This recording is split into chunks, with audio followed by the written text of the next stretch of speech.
Am I the a-hole for telling my dad I never wanted his wife at my appointments, and I tolerated it because I had no choice? My parents got divorced 5 years ago, and my dad got remarried 2 years ago. I, 16 female, think his wife is fine, but it's not like she's my mom or my favorite person, and I don't see us getting any closer over the years because she can be a bit much at times. I have a medical condition that requires checkups every 6 months, and sometimes I need tests if something's off and a change in treatment if it's needed. When my dad first got remarried, he insisted his wife should be there as well. Mom didn't want her there, and they fought over it. I told Dad I didn't want her there either, but he claimed I was parroting my mom and I loved and needed his wife there.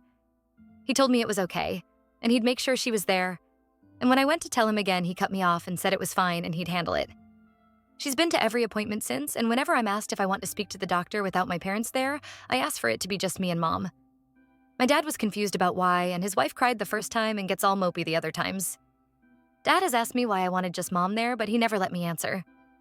The other day, my parents were fighting about Dad's wife attending these appointments, and Dad said his wife was important and she deserved to be there.